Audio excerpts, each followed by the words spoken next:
It's like live TV. Oh, we're back online. Okay, thanks. Welcome back. We're just getting our guests to rejoin. Apologies for the technical hitch, but we're now back on. We're just waiting for Giovanni, who's here.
Oomph. 1, 2, 3, I'm back in the room.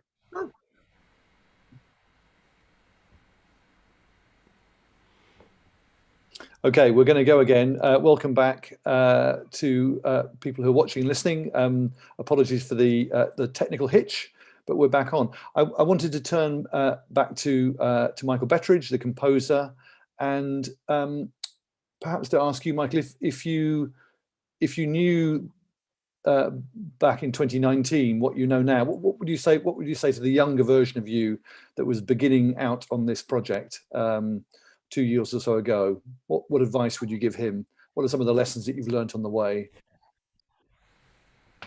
Oh, many, many, many. I think that it's very easy when you're working in these settings to any settings, any collaborative process which involves anyone who has a different range of skills. It's really easy to go right. You can be very, very product driven because you've got a goal, you've got something to set, and therefore you set up not barriers. We call them parameters quite often as composers, or I mean, other artists may use that. We talk about musical parameters, but I kind of pride myself on keeping those quite loose. But what I've realised with this project is how loose those parameters can be and how open-ended, questions can be in terms of devising material and where that can lead. So from kind of a musical standpoint, there's been something really interesting for me about, right, how can I create something, or how can we create something that actually is really collective and really collaborative, rather than me going, well, here's a chord sequence, as I said earlier, kind of the process I might use, which has very, very much the flavour of my sound world, rather than what's our collective sound world. I think that. But secondly, I think there's something about, I'm not going to pretend I came into this project with a great, great understanding of Tourette's. And not just that, but living with a broad range of conditions, as a lot of our group do, and something that we've explored a lot in this project goes beyond kind of living with Tourette's, but what it means to talk about lived experiences and depict them in art. And we've had some really deep and important conversations and big disagreements as well. Don't get me wrong. I think hopefully the eclectic nature of the finished product demonstrates a broad range of lived experiences. But we had a few kind of big conversations in some of our Zoom calls about how people wanted the work, what direction they wanted to go in, how people saw living with TS, how they wanted that to be represented. And, you know, that's the beauty of making art about any lived experience, is there's going to be disagreement. And I think that's taught me a lot about how to make work in this way, but also how to make work full stop, and what the value of it is as well. And just to stay on that theme around disagreements, Michael, I'm interested in how this is an incredibly collaborative project, and everybody's voice and contribution is felt equally in it. And at the same time, you're the composer, you're the person who's got to sort of, I suppose, make some decisions about certain aspects of the project. Tell us about how some approaches that you've learnt to help you through those disagreements and help keep everybody else on side in the project. It's a really interesting question and something that I'm constantly asking myself. I think if we started this project even 2 months later, it'll be a totally different project. And that is because different people would have been involved potentially, or been able to give time in a different way, or my thinking would have changed, which is going to, of course, the idea of the composer, there is a hierarchy in opera and also music. Generally, the composer is rightly or wrongly often put on a pedestal with kind of the musical canon and the way we think about music creation. But for me, it's starting with kind of, right, well, blank slate, what is this work? How does it start? And of course, I will pepper the work with my aesthetic because that's what I'm bringing to the project. I mean, of course, Charlotte's composer, there's other composers and melody writers in the group, but that will always be there. And I think it's accepting that actually, yeah, there's a lot of my voice that's going to be in it, but it's collaborative. So the journey it goes on, the journey it goes on. I've spoken to a lot of colleagues about this, and perhaps some of my colleagues who are more traditional opera makers or are more traditional in the sector. I've talked about, watch it. It's a brilliant work, but what you don't see is the process. And, people talk a lot about, well, of course, in the product you don't see the process, so, why talk about it? But actually, for me, the process of making it, being supported by a group of people during the pandemic as well, during lockdowns, like there's so much social value and exchange, and I owe so much to this group in kind of supporting me through that as well. We've held each other up. That's how I felt anyway. It's kind of, the work is fantastic in itself, but it's a documentation of what we've done together. And I guess more of my mind is going towards that as an artist, kind of going, well, there has to be an endpoint at some point. Let's create something brilliant, but let's document our experiences. So as I said at the start of this, I hope it's not too much of a ramble, but it all depends on who you've got, when you start, what the context is, and that's going to frame the work. And I don't have a lot of control over that, and that's exciting, and as it should be. And that's kind of how I feel about what we've created. That's brilliant, Michael. I'd love to hear from some of your other collaborators, and I guess I'd like to hear from each of you if I can, starting with Charlotte. I wanted to ask if somebody else was contemplating a creative project. It could be an opera, or it might be a play, or it might be a piece of community theatre, or anything perhaps that's artistic and creative about Tourette syndrome. What advice would you give them if you were sort of talking to somebody who wanted to make a project collaboratively in a similar way? What's some of the advice that you would give to that individual? I think it goes for any piece of art that you make. You just have to start. You've got to start somewhere. If you kind of and ah about it, you'll never start. So the first step is just do it. And I think just constantly ask yourself questions, both about, why you're doing it, what the music represents, what the art represents. I think that's why we make art is, it's to answer a question that people are asking in society.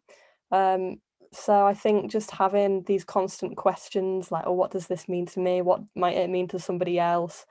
It's really important to keep in mind. Brilliant. And Paul, you were nodding when Charlotte was speaking there.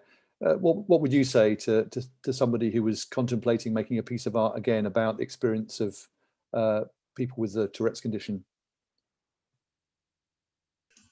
No, we're thinking about what a difficult job Michael had, because Tourette syndrome is usually not a standalone condition. So there's other neurological conditions which are thrown in the mix.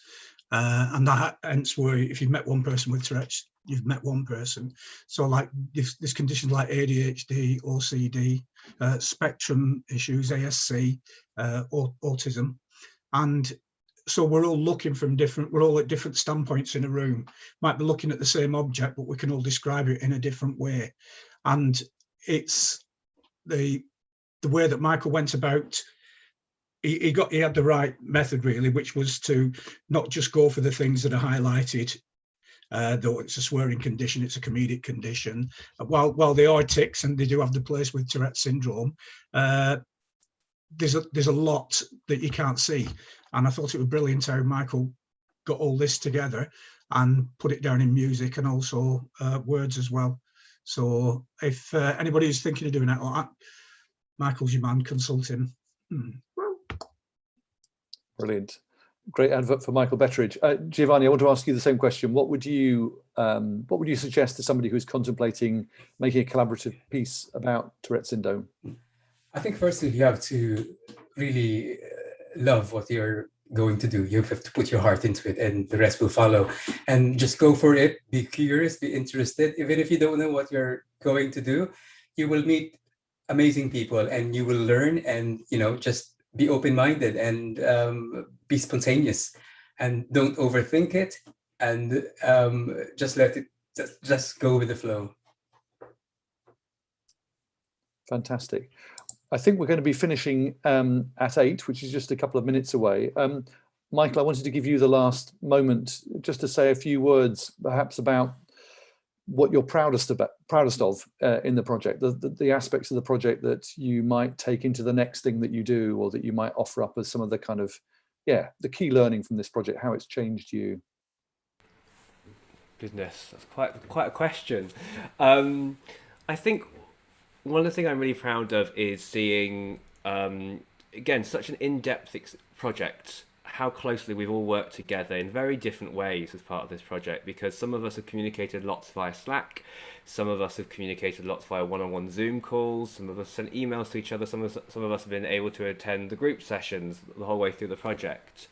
And I think it's where we've all journeyed, and everyone has had, of all the 15 people who have been involved in terms of people from the TS community who have contributed, everyone has contributed differently in different ways. And one thing is that actually any contribution, sometimes when some of the settings I work in, people go, oh, that young person, for example, if it's a young person project, they've contributed so much.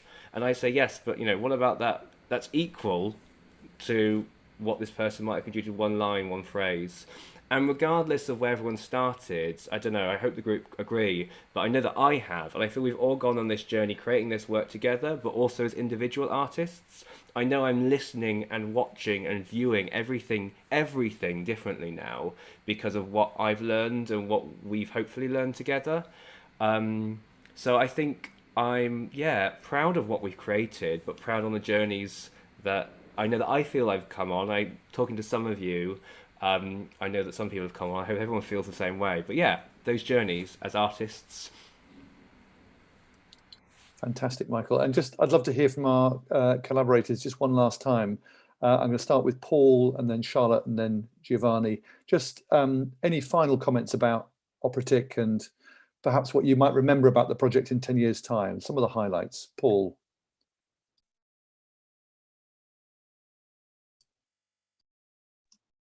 Kind of new phrase, you're on mute. I just think the platform of Opera, was an avenue I don't think's ever been explored. I think how far it will go, how many people it will reach. The fact that when I listen back to it, and when I listen back to it in the future, I'll be able to, like Michael said, hear everybody's voices. There's a line in one of the songs and I'll be like, that's Will, that's Charlotte, and I can pick everybody who collaborated all the way through. So that'd be one thing I'd be able to do. Well, thank you. Charlotte, what will you take into the future from this project? What are some of the proudest moments that you'll remember in a few years' time? I think similar to Paul, really, just everyone that's been involved. It's like, we've become so close. We've all really got to know each other, and creatively as well, we've all kind of got like this little stamp inside the opera. Everybody is inside of it, and their kind of creative voice comes out. And I think just how inspiring everybody is. Everyone does different things, and it just inspires you in your own work, to just be creative and be open and just see the world in a different way. And thank you. And last but not least, Giovanni, the same question to you. I think what I will always remember is it's very real, because you actually hear the real voices of the people involved, and then with together with a fantastic music by Michael that just blends with, you know, with the filming by Alice there. It's just very, very special. Yeah. Fantastic. Well, it's been a complete delight to speak with you this evening, and I hope it's been a useful experience to hear a bit more about how the process of making the opera came about. As I said in the opening remarks, the opera is available to stream until 11 o'clock on Thursday on YouTube, Thursday of this week. So if you haven't seen it or you'd like to see it again, I please do urge you to go to YouTube and have a look. And final thing to say is it's been generously funded by Arts Council England, who we thank for their contribution to making it happen. Thank you to all of you for your extraordinary contributions to what is a brilliant film and a brilliant opera. And yeah, I look forward to seeing you all soon. Thank you very much.